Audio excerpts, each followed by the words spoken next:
오늘은 말씀 제목이 처녀가 잉태하여 이사야 7장 1절에서 7절 그리고 중간에 조금 건너뛰고 10장에서 14절 이렇게 하겠습니다. 우시아의 손자요 요담의 아들인 유다의 아하스 왕 때에 아람의 르신 왕과 르말리아의 아들 이스라엘의 베가 왕이 올라와서 예루살렘을 쳤으나 능히 이기지 못하니라. 어떤 사람이 다윗의 집에 알려 이르되 아람이 에브라임과 동맹하였다 하였으므로 왕의 마음과 그의 백성의 마음이 숲이 바람에 흔들림같이 흔들렸더라. 그때 여호와께서 이사야에게 이르시되 너와 내 아들 스알 야숲은 윗못 수도 끝 세탁자의 밭 큰 길에 나가서 아하스를 만나 그에게 이르기를 너는 상가며 조용하라.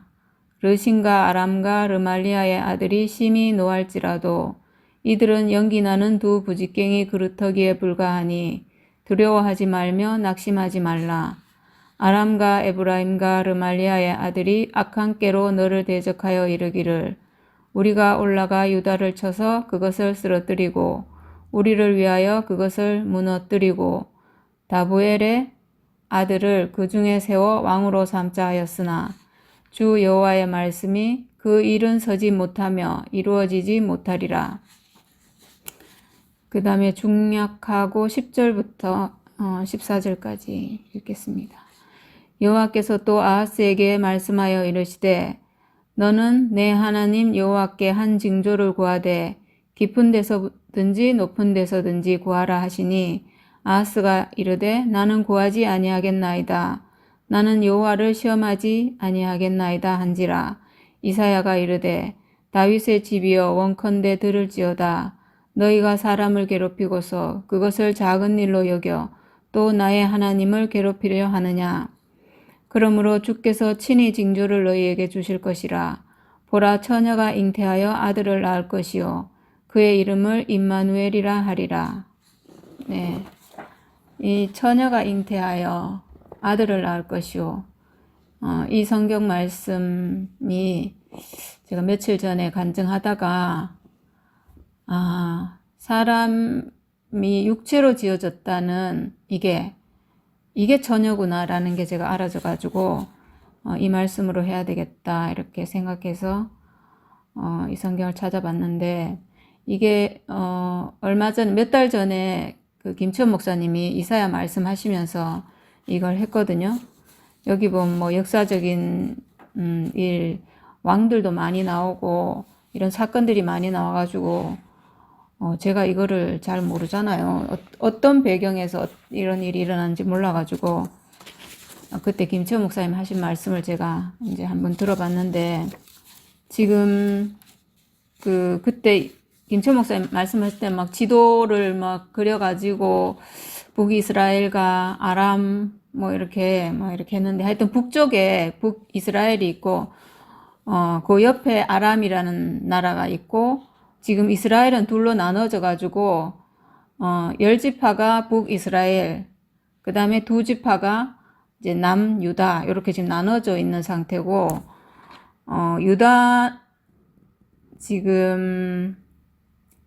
남유다는 지금 아하스 왕은 우시아의 손자고 요담의 아들이라고. 우시아의 아들이 요담이고 요담의 아들이 아하스 왕. 지금 아하스 왕이 다스리는 때인데 이때 아람의 르신 왕과 이스라엘의 베가 왕이 올라와서 예루살렘을 쳤고 근데 이제 능히 이기지 못했다. 이게 아마 1차 침공을 얘기하는 것 같아요. 1, 2차 침공이 있다 했거든요. 그러니까 아마 1차 때 이렇게 침공하고 근데 예루살렘이 함락되지는 않아서 그 다음에 이제 2차로 동맹을 해서 여기 다윗의 집에 이랬는데 다윗이 이제 남유다를 얘기하는 거죠. 그 아람 왕과 에브라임이 동맹하였다 이랬는데 이 에브라임은 에브라임 지파 10지파 중에 북이스라엘 10지파 중에 가장 큰 지파가 에브라임 지파고 그래서 북이스라엘을 말할 때 그냥 에브라임이라고 이렇게 얘기를 하기도 한대요. 에브라임. 그래서 아람과 에브라임이 동맹해서 지금 이제 쳐들어온다. 이때 이제 왜 이렇게 되냐 하면, 지금 아주 강력한 북쪽에서 아수르라는 대제국이 지금 일어나고 있어가지고, 이 북이스라엘과 아람, 그리고 그 주변에 여러 국가들이 동맹을 맺어가지고 아수르에 대항하자. 지금 이러고 있는 분위기거든요. 그래서 남유다에도, 같이 동맹을 해서 아수르에 대항하자. 이렇게 하니까 유다 왕은, 그렇게 하지 않고, 이제 아수르에 대항하지 않고 거기에 납작 엎드려서 조공을 바치고 이렇게. 그러니까 이제 동맹에 가담을 안 했죠. 남유다가. 그래서 동맹에 안 하니까 이제 이 두 왕이 동맹을 해서 먼저 이 유다를 치자. 이렇게 해서 이제 1차 침공하고 2차 침공한 이런 지금 역사적인 상황인데, 지금 그러니까 남쪽 이 남유다는 이게 지금 바람 앞에 등불 같은 신세죠. 안 그래도 지금 힘이 없어가지고 아수르에 대항 못하고 거기에 지금 엎드려 갖고 있는 상황이고, 지금 두 왕이 동맹해가지고 쳐들어온다 하니까 왕의 마음과 그의 백성의 마음이 숲이 바람에 흔들림 같이 흔들렸대요. 지금 뭐 망하게 생겼으니까. 근데 이제 이사야가 너는 상가며 조용하라. 이렇게 말했어요. 조용하라. 우리 목사님도 일요일날 조용하라 이랬는데. 어쨌든. 그리고 뭐라 했냐면, 그, 아람과 지금 이스라엘의 왕인 베가 왕이 심히 노할지라도 이들은 연기나는 두 부직갱이 그루터기에 불과하니 두려워하지 말며 낙심하지 말라 이랬거든요. 연기나는 두 부직갱이에 불과하다. 이거는 별거 아니다 이거거든요. 부직갱이가 지금 이렇게 하다가 연기 나면 금방 꺼지잖아요. 그 두 부직갱이 그것도 그루터기에 불과하니까 금방 꺼질. 그래서 두려워하지 말며 낙심하지 말라. 그리고 주 여호와의 말씀이 그 일은 서지 못하며 이루어지지 못하리라. 그러니까 두 왕국이 지금 쳐들어와 가지고 다른 왕을 세우겠다 막 이렇게 했는데, 그거는 그런 일이 이루어지지 않을 것이다. 이렇게 이제 했다는 거죠. 그래서 저는 이 성경 말씀을 이렇게 보다가 지금 우리 교회 상황과 많이 비슷해요. 근데 결국 그거는 연기나는 두 부직갱이에 불과하다는 게 확실히 저는 알겠고, 이때 상황이랑 우리 상황은 너무나 다르죠. 뭐 우리는 두려워하지 않으니까. 참 신기하네요.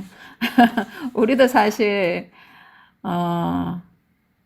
어떻게 보면 지금 김치원 목사님이 목사님 뜻을 안 따른다고 해가지고 지금 이렇게 이제 쫓겨나시고, 우리가 사실 지금 바람 앞에 등불이거든요.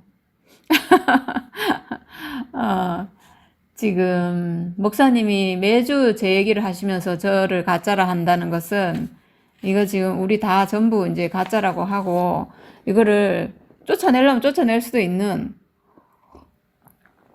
우리에 대해서는 왜 얘기를 안 하냐 하면 할 가치가 없는 거예요. 우리는 힘도 없고 그냥 뭐 너무 쉽게 쫓아낼 수 있는, 이건 아주 하찮은 존재들이라서, 김치원 목사님 같은 정도 되면 담임 목사고 이걸 쫓아낸다는 건 엄청난 용기가 필요한 일이잖아요. 근데 우리 같은 사람은 뭐 아무것도 아니죠, 뭐 사실은. 불러가지고 한마디만 하면 우리가 뭐 벌벌 떨어야 되는, 사실 우리는 떨지 않겠지만 어쨌든 그렇게 생각할 거잖아요. 그거는 정말 우리 이 생명을 잘 몰라서 그렇게 생각하는 거죠. 네. 그리고 10절에 여호와께서 이제 여기 이제 중요한 말씀이 나와요. 너는 내 하나님 여호와께 한 징조를 구하되 깊은 데서든지 높은 데서든지 구하라 이랬거든요. 야, 이게 참 하나님이 지켜주신다는 얘기인데, 근데 이게 이제 인간적으로 생각하면 지금 두 지금 왕국이 뭐 멸망이 이제 바람 앞에 등불이죠. 뭐 지금 운명이 망하게 생긴 거죠. 망하게. 그런 상황인데 이건 도저히 안 된다. 이건 절대로 불가능하다. 싸워서 이길 수가 없다. 이거는 이런 거거든요.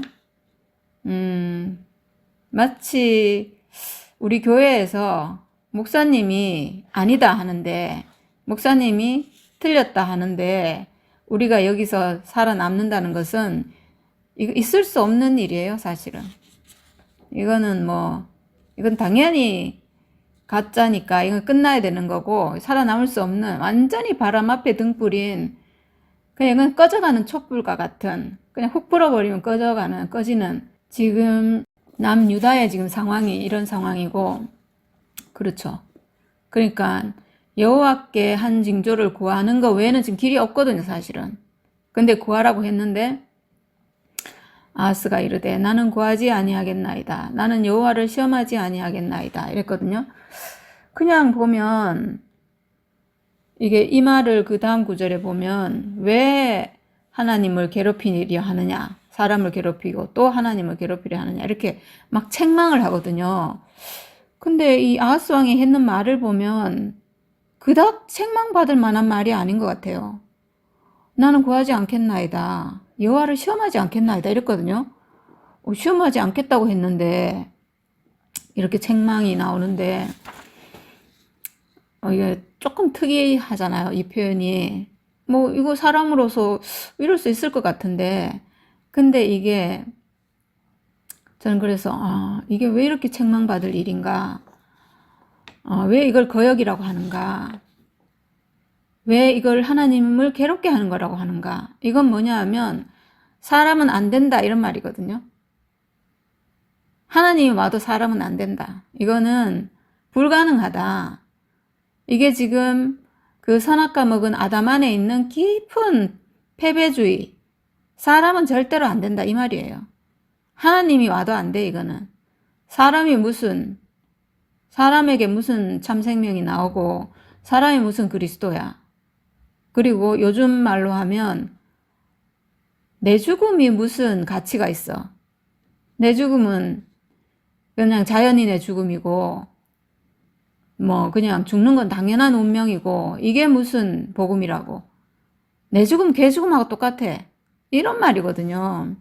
사람은 가치가 없어 이 말이에요.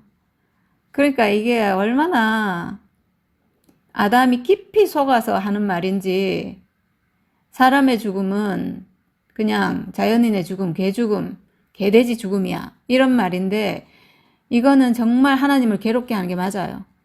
왜냐하면 하나님이 지어놓은 사람 이거 별거 아니야. 이런 말이거든요. 하나님 사람을 좀 심하게 말하면 하나님 사람을 왜 이따위로 지어놨어? 이런 거거든요. 왜 사람을 이렇게 문제가 많게 지어놨고 죽음이 있는 존재로 지어놔가지고 평생을 그 죽음에 매여갖고 죽음의 종로를 타도록 이렇게 지어놨나 이런 말이거든요. 사실은 여호와를 시험하지 않겠다. 이게 이 말이 이거는 안 돼. 하나님 와도 안 돼. 이 말이거든요. 근데 그 다음에 이제 아주 유명한 구절이 나오는데 주께서 친히 징조를 너희에게 주실 것이라. 보라 처녀가 잉태하여 아들을 낳을 것이요 그의 이름은 임마누엘이라 하리라. 이랬거든요. 이 놀라운 계시의 말씀이 나왔는데 이 말씀을 신약 성경에 마태복음에 인용을 했거든요. 마태복음 1장 23절에 보라 처녀가 잉태하여 아들을 낳을 것이요 그의 이름은 임마누엘이라 하리라 하셨으니 이를 번역한즉 하나님이 우리와 함께 계시다. 이렇게 이제 인용이 됐는데 여기서 그 처녀라는 말이 김천 목사님 제가 그 말씀에 히브리어로는 알마라고 하는데 이게 젊은 여자라는 뜻이래요. 젊은 여자. 근데 이게 그리스어로 번역될 때 처녀로 이렇게 번역이 됐대요. 그래서 이제 우리가 처녀가 잉태하여 이렇게 번역하는데 그 히브리어로는 젊은 여자. 젊은 여자는 아기를 낳을 수 있는 젊은 여자 이런 뜻이죠. 아들을 낳을 수 있는. 그래서 그 유대교에서는 사실은 예수를 인정 안 하잖아요. 그래서 그냥 유대교에서는 상식적으로 지금 이게 예수에 대한 그 예언의 말씀이라고 우리가 알고 있는데 이게 지금 700년 후에 나오는 예수에 대한 예언이라고 그때로서는 생각할 수가 없다는 거죠. 그래서 아하스 왕의 후궁 중에 하나가 낳은 히스기야 왕이라고 유대교에서는 다 그렇게 생각한대요. 그냥 아마 히스기야 왕은 좀 좋은 왕이었나 보죠. 그 아하스 왕은 악한 왕으로 이렇게 하여튼 그렇게 알고 있다고 하는데, 어쨌든 저는 여기서 우린 처녀라고 계속 들었고 해서 사실 처녀, 젊은 여자, 사실 젊은 여자라 그러면 사실은 뭐 모든 사람이 다 포함이 되죠. 젊은 여자. 이 젊은 여자가, 여자라는 게 이게 우리가 이제 육신적으로는 남자 여자 있어서 여자가 아이를 낳고 뭐 이렇게 하지만, 이건 지금 이게 지금 생물학적으로 아들 낳는 이런 얘기가 아니잖아요. 이거는 지금 하나님 아들을 낳는 얘기를 하는 거잖아요. 하나님 아들. 그러니까 하나님 아들을 낳을 수 있는 젊은 여자. 하나님 아들은 누가? 그래서 저는 여기 보면, 성경에 보면 여자가 아들을 낳는다는 얘기가 참 많이 나오고, 여자의 후손. 그러니까 남자의 후손이라고 안 해요. 어떻게 보면 사람은 남자의 후손이잖아요. 꼭 남자의 후손은 아니고 남자와 여자의 후손인데, 그 남자의 후손이란 말이 없어. 무조건 여자의 후손이고 여자가 아들을 낳는다고. 물론 여자가 애를 놓으니까 그렇기도 하겠지만, 남자의 씨를 받아서 놓으니까 남자의 후손이라고 해도 될 텐데, 남자의 후손이란 말이 없어요. 무조건 여자의 후손. 그러니까 그 여자는 사실은 남자는 하나님이거든요. 우리가 이렇게 비유를 할 때 하나님은 남자에 비유하고 여자는 사람을 여자에 비유하잖아요. 그러니까 이 하나님 아들을 낳는 존재는 사람인 거죠. 사람. 그래서 여자의 후손이고 여자가 아들을 낳는다, 이렇게 말하는구나. 그래서 젊은 여자, 아들을 낳을 수 있는 여자는 사실은 모든 사람을 얘기하는 거죠. 사람이면 누구나 다 하나님 아들을 낳는 존재로 지어진 사람인 거죠. 근데 여기 이제 특이하게 처녀라고 해서 굉장히 이 표현, 처녀가 아들을 낳는다, 젊은 여자가 아들을 낳는다 이러면 또 그냥 그건 너무 당연하잖아요. 처녀가 아들을 낳는다 해가지고, 이거는 저는 원어에 나오는 젊은 여자보다는 처녀라는 말이 훨씬 더 제가 그냥 듣기에는 더 맞는 말인 것 같고, 지금 하나님 아들을 낳는 문제에 있어서는 이게 더 저는 와닿아요. 왜냐하면 처녀는 결혼하지 않은 여자, 그리고 남자를 모르는 여자, 이걸 처녀라고 하잖아요. 처녀가 잉태하여 아들을 낳으리니 그 이름을 임마누엘이라 하리라. 이 처녀가 아들을 낳는다. 굉장히 놀라운 표현인 것 같아요. 전에 우리가 목사님 말씀 들을 때는 그 뭐라고 생각했냐면, 가능성이 없는, 도저히 처녀가 아들 낳는다는 건 불가능하잖아요. 불가능한, 있을 수 없는, 이거는 뭐 제로, 처녀는 아들 못 낳거든요. 근데 마리아는 처녀로 성령으로 잉태해서 아들을 낳았다, 이렇게 했고, 그러니까 이거는 불가능한데 지금 아들 낳았다는, 불가능하지만 하나님으로서는 가능하다, 뭐 이렇게 생각했고, 하여튼 도저히 안 되는 사람. 그러니까 우리는 지금 우리 선악과 먹은 우리를 생각할 때 우리는 도저히 안 되는 사람이라고 생각했잖아요. 도저히 뭐 여기서 그리스도가 나올 수 없는, 불가능한, 나는 안 되는구나, 도저히 불가능하구나, 이렇게 알면 하나님 아들을 낳는, 뭐 이렇게 생각했어요. 내가 도저히 불가능하다는 것을 알면, 그러면 나는 처녀구나, 난 도저히 아들 낳을 수 없는 사람이구나, 이렇게 알면 이게 죽음이고, 그러면 그 자리에서 뭔가 확 밝아진 어떤 것이 전에 있었거든요. 내가 도저히 불가능한 사람이구나라고 알면 우리 뭔가 밝아져가지고, 거기서 막 우리가 어떤 충만함, 막 살아나고 이런 경험을 많이 해가지고 그냥 그렇게 생각했어요. 처녀를. 나는 도저히 안 되는 사람이구나, 나는 불가능한 사람이구나, 막 이렇게. 근데 제가 며칠 전에 그때 어떤 간증을 하면서 제가 이 얘기를 하게 됐는데, 처녀라는 것은 한 번도 남자를 경험한 적이 없는 여자, 한 번도 결혼을 해본 적이 없는 여자. 이건 도대체 전혀, 이건 뭘까? 저는 이게, 사람의 육체구나, 이렇게 알아졌어요. 육체. 사람의 육체는, 지금 선악과가 사람을 유린했잖아요.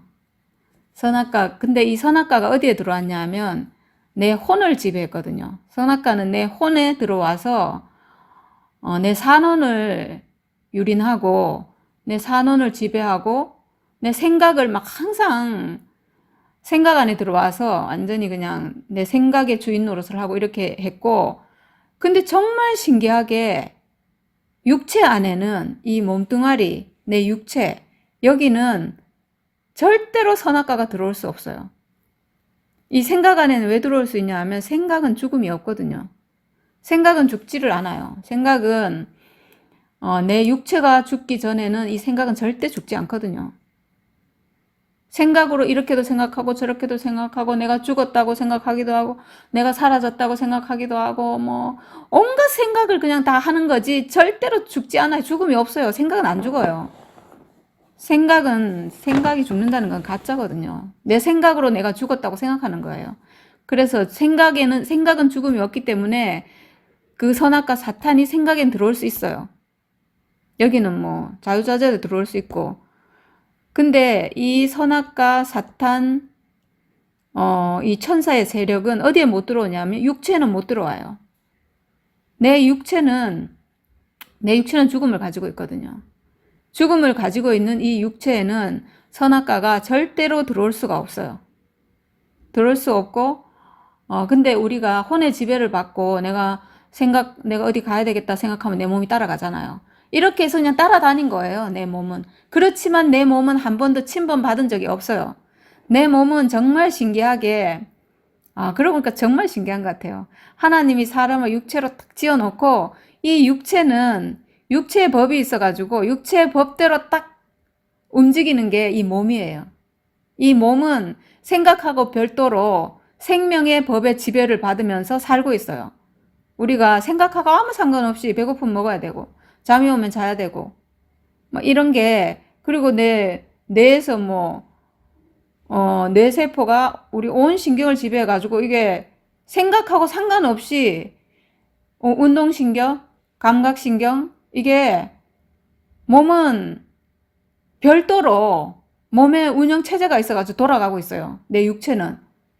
육체는 선악과의 지배를 받는 게 아니에요. 자기대로 생명의 법의 지배를 받으면서 살아가고 있어요. 그러니까 이게 사람의 육체는 한 번도 선악과에 유린된 적이 없구나. 한 번도 그렇다고 해서 이 육체가 생명가인 예수와 만난 적도 없어요.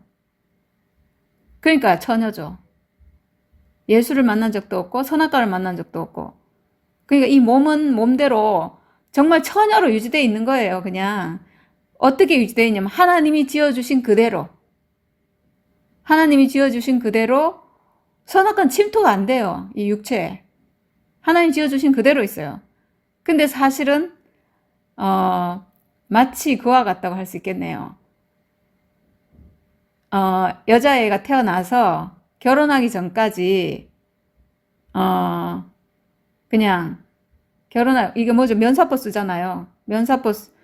결혼할 때 면사포 쓰고 면사포 이렇게 뒤로 이렇게 하는데 마치 그런 존재로 내 육체가 면사포 휘장에 쫙 가려가지고 그냥 숨겨져 있었네요. 내 존재가, 내 육체가. 물론 이제 우리가 선악과를 먹고 산혼이, 선악과의 지배를 받아가지고 그게 이제 휘장이 돼가지고 내 육체를 싹 가리고 그냥 있었던 거죠. 한 번도 이 육체는 드러난 적이 없고, 이 육체는 어떤 육체냐 하면 사실은 생명가인 육체예요. 생명가인 육체.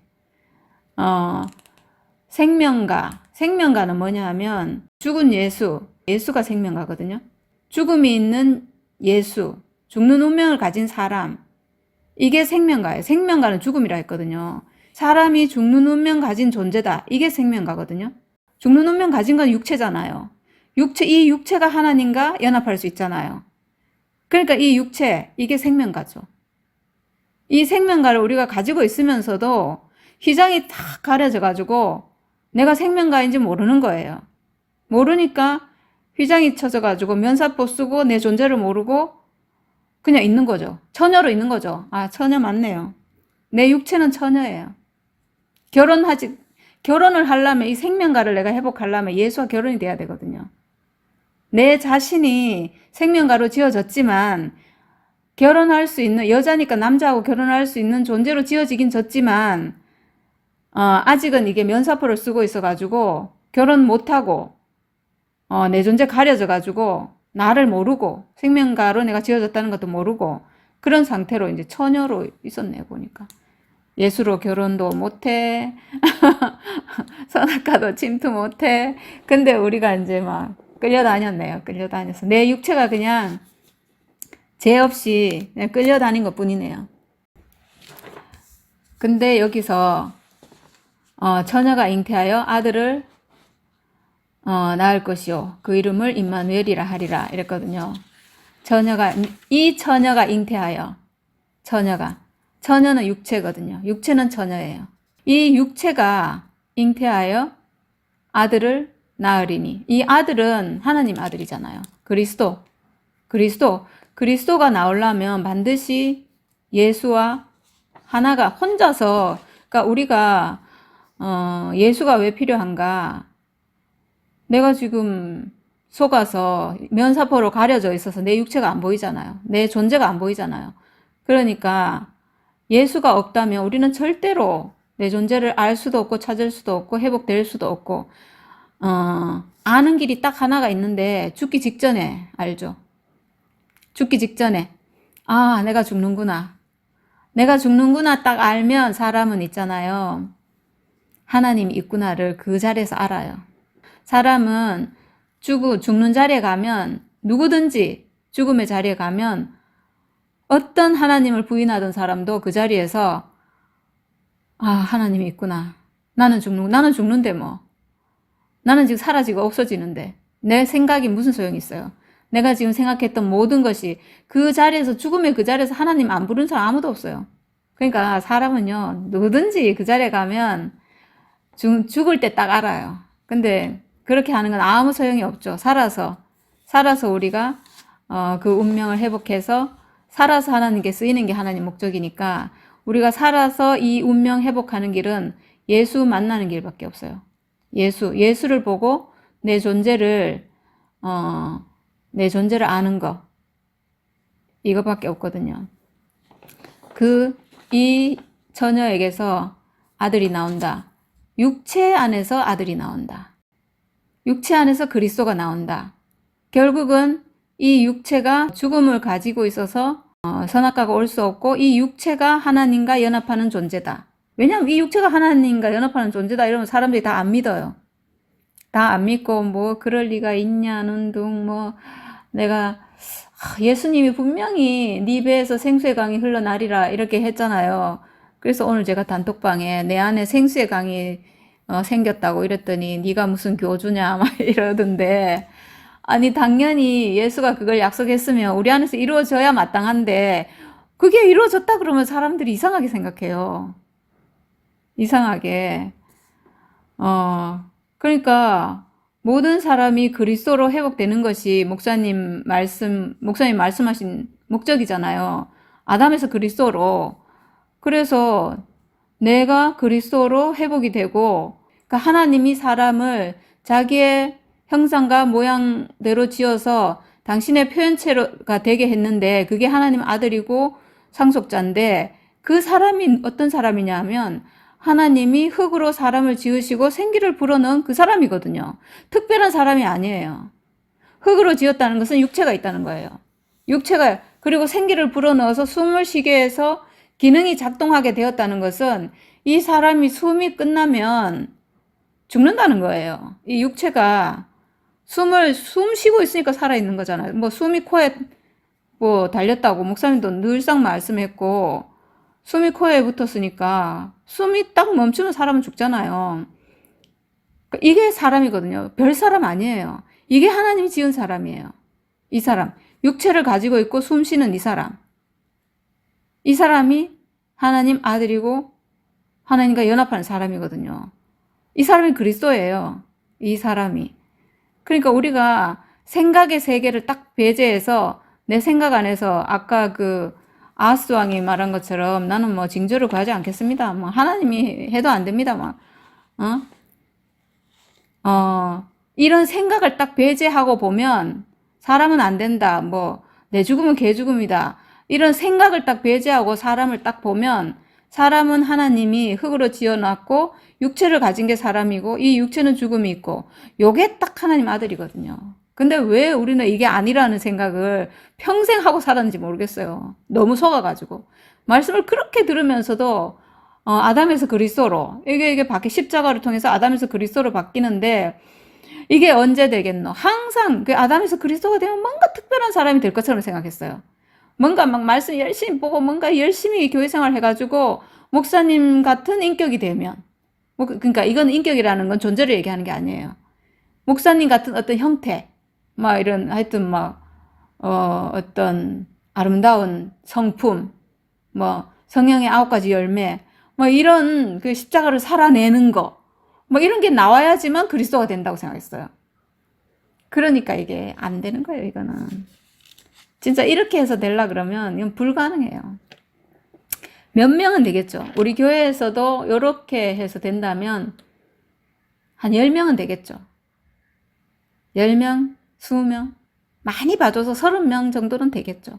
그럼 이건 복음이 아니죠. 이거는 목사님만 된다면 이거는 복음이 아니에요. 이거는 복음이 아니고 그러니까 지금까지 우리가 생각했던 건 복음이 아니에요. 지금까지 뭐 말씀 많이 들어서 목사님 비슷한 창세기 오빠들처럼 좀 되고 오직 주님밖에 없이 막 살고 매일 말씀을 주구장창 보고 오로지 내 앞에 있는 주님밖에 없고 입에서 말씀이 줄줄 나오고 막 인품도 막 아름다워져 가지고 막 남을 미워하지도 않고 뭐 판단하지도 않고 뭐 하여튼 막 이렇게 좀 막 뭐가 돼 가지고 우리는 목사님 그런 분이라고 생각했어요. 목사님은 정말 흠과 티가 없는 아름다운 인격이라고 생각했어요. 예수와 비슷한 인격, 예수가 있다면 목사님 같은 분이 아닐까, 이런 사람을 그리스도라고 생각했다니까요. 아이고 이게 얼마나 속은 건지. 이건 소유, 그건 사람의 소유거든요. 존재를 보는 눈이 없고 그런 어떤 나타나는 형태로 하나님 아들이 저 정도는 돼야지 하나님 아들일 것이다 라고 하니까 나는 도저히 안 되는 거죠. 어떻게 돼요? 그런 사람이 될 수가 없죠. 그러니까 사람이 그리스도가 된다 이러면 그거는 불가능해. 그건 나중에 언젠가는 근데 제가 보기에는 될 수가 없어요. 제가 80이 돼서 되겠어요? 90이 된다고 되겠어요? 100살이 된다고 되겠어요? 점점 더 안 될걸요? 점점 더 말씀도 못 보고 점점 더 주님도 못 따라가고 점점 더 아담이 되면 되지 그리스도가 절대 될 수 없어요. 그러니까 그게 그리스도가 아니라는 거예요. 그런 게 그리스도가 아니에요. 진짜 얘기하다 보니까 진짜 좀 짜증나네. 그렇게 속아 살았는 게 너무 짜증나네. 진짜 지긋지긋하고 징글징글하다. 왜 이렇게 속아 살았어? 정말 목사님 비스무리하게 돼야지 뭐 될 것 같아. 진짜 약간 속이 미식거리려고 하네. 그거 아닙니다. 그리스도 그런 거 아닙니다. 그리스도는 뭔가 하면 그냥 흙으로 빚어가지고 생기를 불어넣은 그 사람이에요. 그냥 사람의 존재, 육체를 가진 사람. 이 사람이 하나님 아들 그리스도예요. 내가 예수를 보고 예수는 십자가에서 죽었고 이 죽음이 예수만의 특별한 죽음이 아니라 사람들은 또 예수의 죽음을 가지고 막 해석을 예수는 뭐 어떻게 죽었고 예수는 죽는 운명 가진 사람이라서 죽은 거예요. 예수는 그냥 하나님이 그 사람에게 운명적으로 죽는 운명 정해놓은 사람이라서 죽은 거예요. 예수는 신이 아니거든요. 예수는 그냥 하나님 아들이었지만 아들임에도 불구하고 사람이라서 그냥 죽은 거예요. 근데 이 죽음에다가 막 어떤 가치를 부여하고 막 해석을 하고 이런 거 막 죽음이 복잡해져 갖고 내 죽음하고 다른 죽음으로 자꾸 인식이 되는 거예요. 그렇게 막 뭔가를 미사여구를 많이 해놓으면 내 죽음하고 뭔가 다른 것 같이 보이거든요. 그렇게 하면 내 죽음하고 다르면 내가 구속될 자리가 없어요. 내가 예수와 하나로 만날 자리가 없거든요. 예수와 하나로 만나는 자리가 있어야지 예수로 하나로 딱 만나는 그 자리에서 내가 예수 안으로 딱 들어가서 그리스도를 딱 회복하는 이게 되는데 그 유일한 자리가 오직 죽음밖에 없다는 거야. 나하고 하나 될 수 있는 자리가. 나도 사람이라서 죽고 예수도 사람이라서 죽고. 근데 이제 사람들이 예수의 죽음은 그래요. 그런 죽음이라고 쳐. 내 죽음은 또 아니라는 거예요. 내 죽음은 자연인의 죽음 이렇게 말하는데 이 자연인의 죽음이라는 게 사실은 예수의 죽음도 자연인의 죽음이에요. 내 죽음은 자연인의 죽음이고 예수의 죽음은 자연인의 죽음이 아닌 게 아니고 하나님 아들의 죽음이라서 아닌 게 아니라 예수도 자연인의 죽음이에요. 근데 이 자연인의 죽음이 허무하고 가치 없는 죽음이 아니라 하나님 경륜 안에 있는 죽음이에요. 이 죽음을 예수는 보여주고 있어요. 이 자연인의 죽음이지만 그 죽음이 허무하게 그냥 아무 가치 없이 버려지는 죽음이 아니라 하나님 경륜 안에 있고 사탄을 멸하고 하나님이 사람에게 정해놓은 운명적인 죽음이라는 거예요. 사람이 가지고 있는 이 운명적인 죽음은 가치가 있다는 거예요. 가치가 있는 죽음을 가지고 있지. 그렇게 내가 목사님도 이제 요즘은 그런 얘기 안 하시지만 얼마 전까지만 해도 그 얘기를 정말 분명하게 하셨어요. 예수 안에서 나의 죽음을 발견해야 한다. 나의 죽음은 예수 안에 있다. 내 죽음을 예수 안에서 발견하라고 했거든. 왜 개돼지 죽음에서 내 죽음을 발견해요? 그거야말로 망령된 짓이죠. 그거는 정말 그 사람은 하나님이 저주해서 저주를 받는 게 아니라 스스로 그게 저주 받은 거예요, 이미. 그럼 자기는 허무한 사람 되고 개돼지 되는 거예요, 자기가. 아니, 자기의 죽음이 개돼지 죽음이면 자기 존재가 개돼지죠. 맞잖아. 아니, 내가 죽었는데 개돼지야. 그러면 내가 살아있는 내가 개돼지가 되는 거지. 왜 하나님이 사람을 존귀한 존재로 지어놨는데 자기 스스로 자기를 개돼지로 만드는 거니까 하나님 창조를 망령되게 만드는 거니까 이거는 정말 십계명 전부를 어기는 거고 저주 받을 수밖에 없어요. 그 사람은 절대로 그리스도로 회복될 수 없어요. 내 죽음을 어디서 발견해야 되나? 예수 안에서. 예수 죽음 안에서 내 죽음을 발견해야죠. 그러니까 내가 가지고 있는 죽음은 가치 없는 죽음이 아니고 예수의 죽음이 바로 나의 죽음이구나. 내가 가지고 있는 내 육체가 가지고 있는 죽음은 예수의 육체가 가지고 있는 죽음과 똑같은 죽음이에요. 똑같은. 여기서 나라는 사람이 예수와 같은 사람인 것이 회복이 되고 나도 하나님이 나를 당신의 경륜 안에서 지어놓은 사람이구나. 이제 이렇게 딱 되면 태초로 돌아가는 거죠, 우리가. 내가 하나님이 흙으로 지어놓고 생기를 불어넣은 바로 그 사람이구나. 이렇게 희한하게 있잖아요. 그 예수의 죽음과 내 죽음이 하나 되는 그 자리가 아니면 절대로 회복이 없어요. 그냥 생각해서 흙으로 지었고 생기를 불어넣었으니까 이게 사람이야. 그러니까 난 예수와 하나. 이러면 이게 태초로 돌아갈 것 같잖아요. 하나님 원래 지어놓은 그 사람 못 돌아가요. 그러니까 요즘 많이 하는 말이 내려오지 못한 예수, 어쩔 수 없는 사람, 내려오지 못한 사람, 바닥인 사람, 이런 얘기 많이 하잖아요. 이거, 아무리 해도, 원형인 사람으로 돌아갈 수가 없어요. 이거는 그냥, 이 사람은 우리가 보통, 아담 선악과 먹은 사람도 하나 될 수 있거든요. 선악과 먹은 사람도 다 하나예요. 아담 안에서 하나예요. 그래서 목사님은 사람은 두 종류밖에 없다 했거든요. 아담과 그리스도. 그리스도 예수로 회복이 돼도 그리스도 안에서 하나지만 아담 안에서도 한 사람이에요. 지금 우리가 하나 되는 게 목적이 아니거든요. 하나 되는 게. 아담으로 하나 되는 건 아주 쉬워요. 모든 사람은 지금 즉시 바로 하나예요. 내려오지 못하는 사람. 이러면 사람 모든 아담은 내려오지 못하거든요. 모든 아담은 어쩔 수 없는 운명 가지고 있거든요. 모든 아담은 바닥이란 말은 좀 이상하긴 한데 모르겠어요. 그거는 생각이죠, 그냥. 바로 즉시 하나 돼요. 내려오지 못한 사람으로 하나 되기가 너무 쉬워가지고 요즘 사람들이 지금 막 미쳐 방방 뛰고 있잖아요. 내려오지 못한 사람 안에서도 하나 돼요. 근데 이 사람은 그냥 아담이에요. 내려오지 못한 사람은. 아담을 못 박아 놓으면 죽기 전까지는 아담이에요, 그냥. 죽어야지 그 선악과 끝나거든요. 죽음이 없으면 선악과가 안 끝나서 그냥 매달아 놔도 아담이에요. 그냥 아담으로 하나 되는 거죠. 그러니까 이거는 회복이 아니죠. 회복되려면 반드시, 그러니까 예수가 지금 예수를, 성경이 말하는 건 예수고, 예수의 사역은 십자가에서 완성됐고, 십자가는 죽음이거든요. 왜 예수가 죽음을 그렇게 보여주고 있을까? 이 죽음이 핵심 키라는 거거든요. 뭔가 이 죽음에 비밀이 있다는 거예요, 죽음에. 지금까지 목사님도 죽음만 얘기했는데, 이 마지막에 와서 복음에서 죽음을 빼버려가지고, 지금 막 교회가 엉망진창 난리가 났잖아요. 어? 목사님은 이번 주에 이제 김치원 목사님 때문에 교회가 시끄럽다 이랬는데, 이제 김치원 목사님 쫓아냈기 때문에 교회가 조용해야 되거든요. 우리 목사님 시나리오상. 이 교회가 좀 시끄러우면 안 되기 때문에 목사님이 조용해라 하면서 그랬잖아요. 시끄럽게 하는 건 다 주둥이다. 이런 말까지 하신 거예요. 왜냐하면 지금 조용해야 되거든요.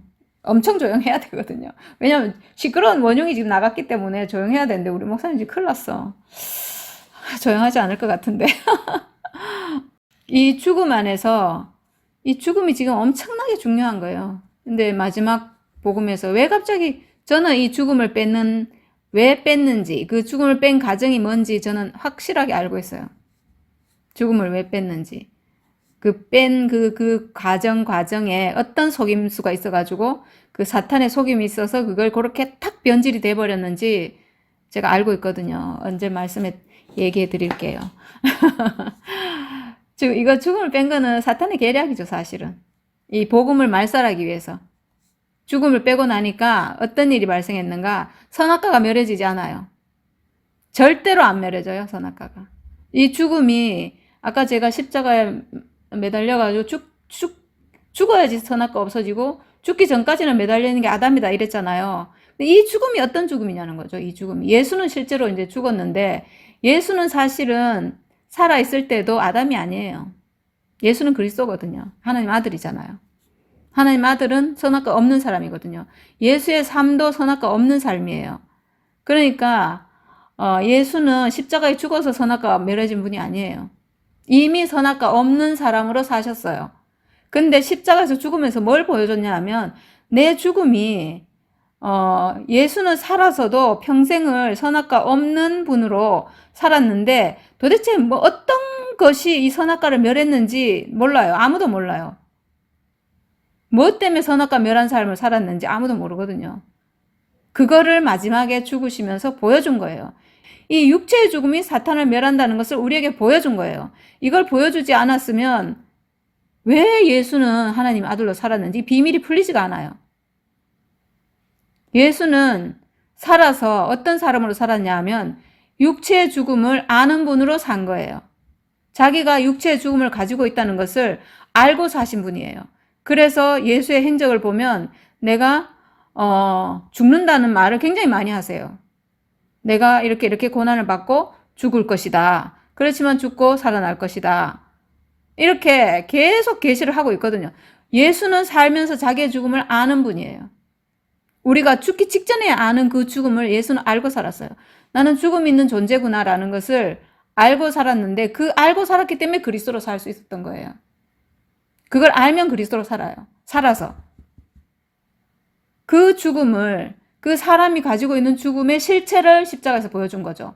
우리가 육체의 죽음 가지고 있는 건 너무나 뻔히 아는데도 불구하고 아는 게 아니고 모르거든요. 왜냐하면 허무하고 가치 없는 죽음으로 선악과로 인식하기 때문이에요. 그래서 예수의 죽음을 사실 봐도 몰라요. 선악과로 인식하면. 우리가 지금까지 봐도 몰랐잖아요. 목사님은 실제로 구미병원에서 죽음을 경험하고 육체의 죽음을 자기가 딱 경험한 거예요. 경험해서 내 죽음 있구나. 내 육체가 죽는구나. 이거를 그때 있잖아요. 우리가 선악과로 가려져 있어가지고 내 죽음 못 본다 했잖아요. 내 죽음을 선악과로는 절대로 인식 못하고 내 죽음을 허무하고 가치 없는 죽음으로 인식한다 했잖아요. 알 수가 없어요. 선악과 때문에. 죽기 직전에까지 몰라요. 모르는, 죽기 직전에 선악과 멸해지기 때문에 아는 거거든요. 죽기 직전에 그 죽음의 자리 정말 죽는다고 생각했을 거예요. 그런 과정을 거치면서. 그랬기 때문에 그때 선악과가 멸해진 거예요. 육체의 죽음.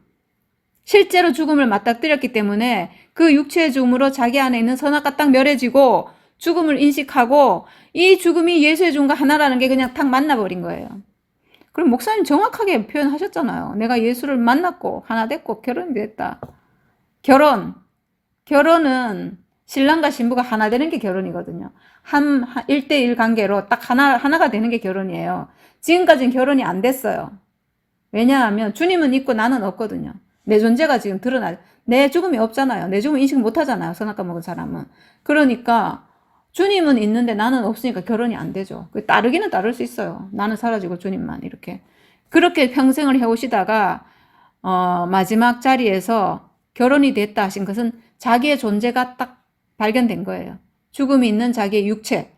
내 육체, 내 죽음을 가지고 있네. 근데 목사님 지금은 왜 헷갈리시고 이게 지금 다시 육체를 버려버리셨는가? 내 죽음을 목사님 버려버렸거든요. 그때 딱 만나서 복음을 완성하시고 지금은 버렸는데, 왜냐하면, 그때 죽음이 너무 싫어가지고, 안 죽는 알약이 있으면 내가 먹겠다. 다시 있잖아요. 그 죽음을 경험하고, 육체의 죽음이 인식된 그 인식이 흐릿해지고, 이렇게 사람이 죽었다 살아나면, 다시 살면, 살 길이 생기면, 이게 죽음에 대한 기억이 힘이 흐릿해지잖아요. 그래서 다시 망각하신 거예요. 망각하신 거예요. 그러면 다시 선악과의 지배를 받죠. 선악과의 지배를 받는 상태로 죽음을 인식하면 이 죽음은 여전히 또 가치 없고 허무하고 이거는 쓸모없는 죽음이 돼버리는 거예요. 목사님 지금 우리의 죽음 개돼지 죽음이라 하잖아요. 선악과로 인식한 거예요. 선악과로. 근데 어쨌든 그때 목사님은 사람은 죽음의 자리에 가면 내가 죽는구나, 죽음이 있구나라고 인식하지만 이게 예수의 죽음과 같구나를 아무도 몰라요. 예수를 모르는 사람 모르거든요. 근데 목사님은 평생을 예수의 죽음을 전공했잖아요. 마지막 자리에서 목사님 당신 자신의 죽음이 발견됐을 때 이게 예수의 죽음과 같구나라고 인식되신 거예요. 거기서 하나로 만나신 거예요. 예수를 전공하셨기 때문에. 거기서 드디어 하나 됐다라고 이게 진짜로 복음이 완성돼 버린 거거든요. 그 복음이 우리에게 왔고 우리는 이제 그래서 이제는 너무 쉽게 우리는 알게 됐죠. 근데 이게 자기가 있는, 그러니까 자기 가능성이 있는 사람은 그래도 이게 자기 가능성이 있다는 것은 이 선악과가 있다는 거거든요. 자기 가능성이 없다는 것은 내 육체만 남았다는 거예요. 모든 것이 끝나고 내 육체, 육체 이게 나고 사람이구나. 내 어떤 생각이나 가능성이나 어떤 지금까지 나라고 했던 어떤 것으로 살 수 없게 된 사람이 여자의 후손이고, 이 사람이 가난한 사람이고, 그런 거잖아요. 그 사람은 육체밖에 남는 게 없거든요. 육체. 창세기 3장에 보면 여자의 후손이 뱀의 머리를 상하게 할 것이라 이랬는데, 여자의 후손, 가난한 여자의 후손, 이 여자는 이게 정말 살 길이 끊어졌다는 얘기거든요. 이 생각 안에서 살 길이 끊어져 버린 거예요. 생각 안에서 살 길이 끊어지면 육체만 남아요. 이게 지금 살 길이 끊어졌다는 것은 이제 어떤 문제에 딱 직면했냐 하면 내가 사느냐 죽느냐의 문제만 딱 남은 거예요. 이 사느냐 죽느냐의 문제는 육체가 사느냐 죽느냐거든요. 죽고 사는 건 육체의 문제지 생각의 문제가 아니에요. 죽느냐 사느냐 육체의 문제. 이 여자가 이것만 남은 이 여자의 후손이 뱀의 머리를 상하게 한대요. 이 육체만 남은 사람. 그러니까 이게 성경이 정말 신기하죠. 처녀가 잉태하여 아들을 낳을 것이라 했는데 이 처녀는 사람의 육체잖아요. 그러니까 사람의 육체 같지 않은 사람 아무도 없어서 모든 사람이 하나님 아들을 낳을 존재예요. 그래서 아들을 낳을 수 있는 젊은 여자가 모든 사람이라고 했잖아요. 하나님 아들을 낳을 수 있는 사람은 누구든지 다 젊은 여자예요. 왜냐하면 사람은 누구든지 육체를 가지고 있어서 하나님 아들을 다 낳을 수 있어요. 다 낳을 수 있어요. 이 육체가 하나님 아들을 낳는 여자거든요. 이 육체가. 그러니까 얼마나 쉬워요. 우리가 육체를 가지고 있는데 죽기 직전까지 우리는 하나님 아들을 낳는 존재예요. 하나님 아들은 그리스도잖아요. 내 육체에서 그리스도가 나온다. 이거 얼마나 놀라워요. 육체에서 그리스도가 나온다. 목사님이 그 마지막 복음 안에서 당신이 예수와 하나 되신 그 자리에서 우리 모든 사람을 예수와 하나 될 수 있는 그 길을 열었다는 것은 저는 아마도 목사님이 구미병원에서 그 예수와 하나 되는 그 경험이 없었다면 저는 절대로 알 수 없어요. 이 생명. 아마 이 복음이 열리지 않았을 거예요. 예수와 하나 되는. 지금도 아마 그 경험이 없었다면 목사님 지금까지도 십자가에서 내려오지 못하고 죽은 예수라고 계속 말씀하고 있을 거예요. 그 말씀만 해가지고는 알 수가 없어요. 못 알아들어요. 그게 완성이 아니에요. 그 말이 완성이 아니에요. 목사님 마지막 복음을 예수는 십자가에서 내려오지 못하고 죽었다. 이거라고 하셨는데 그게 완성이 아니에요. 그 말이 완성이 아니에요. 뭐가 완성이냐면 목사님 육체가 예수의 육체와 그 죽음 안에서 하나 되는 그 경험이에요.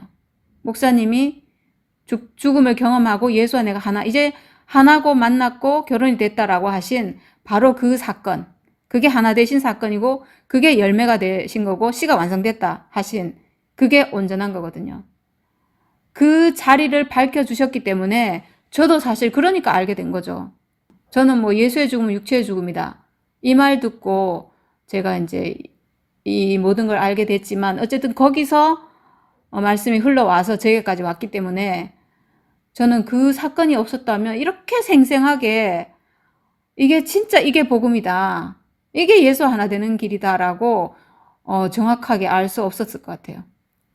목사님이 여기서 하나 되셨구나라고 제가 알 수가 없잖아요. 목사님이 저는 그렇게 해주신 게 모든 사람이 예수와 하나 될 수 있는 길을 열었고 그래서 모든 사람이 하나님 아들을 낳을 수 있는 그 길을 여셨구나. 너무나 쉽게. 그래서 만약에 목사님이 이걸 완성 안 했고 제가 만약에 먼저 알았다면 이거 좀 힘들어요. 그러면 진짜 우리 교회에서 제가 돌 맞을 거예요. 맞잖아요. 목사님이 완성 안 했는데 제가 내가 막 미리 알았으면 이거 진짜 좀 심각해요. 이 문제가. 이건 누구도 좀 인정 안 하고 아무리 얘기해도 참나마다 할 거고 저 진짜 예수처럼 돌 맞아 죽을 거예요. 근데 다행히도 목사님이 완성했어요. 정말 진짜 너무나 다행스럽게 목사님이 병원에서 씨가 완성됐다 이렇게 하실 때 목사님이 완성했기 때문에 저는 마음 놓고 외치는 거예요. 막 목사님 핍박해도 저는 외치잖아요. 왜냐하면 목사님이 완성했기 때문에 제가 완성한 거 아니거든요. 정확하게 이거는 목사님의 마지막 복음이고 목사님이 완성하셔가지고 온 인류가 하나님 아들로 회복될 수 있는 길을 여셨고 이 처녀가 잉태하여 아들을 낳을 것이요 그의 이름을 임마누엘이라 하리라. 임마누엘은 하나님이 우리와 함께 계시다 이런 뜻이래요. 임마누엘. 임마누엘이 우리의 실제가 되다니. 이거를 우리가 일상적으로 말할 수 있는 단어가 되다니. 우리 자신이 되다니. 하나님 우리와 함께 하시는 사람은 어떤 사람인가? 이 육체를 회복한 사람. 죽는 운명을 가진 사람의 존재를 회복한 사람. 예수와 하나 된 사람. 이 죽음이 내가 가지고 있는 죽음이 예수의 죽음과 같은 죽음이라는 것을 아는 사람. 이 사람이 임마누엘 자신이구나. 처녀가 잉태하여 아들을 낳을 것이요 그의 이름은 임마누엘이라 하리라. 이 말씀이 우리 안에 와서 확실히 성취가 됐습니다. 예수 안에서 이루어진 이 일이 우리 안에 와서 이제는 아주 그냥 쉽게 너무나 당연하게 일상적으로 회복되는 그런 말씀이 됐고 이 이사야가 한 이 예언의 말씀이 이제는 모든 사람 안에 이루어지고 이 사람들로 하나님 나라가 완전히 하나님 나라가 이루어지는 이런 시대에 우리가 살고 있고 이 나라를 우리가 선포한다는 것이 정말 너무나 자랑스럽고 진짜 너무나 감사하고 감격스럽습니다.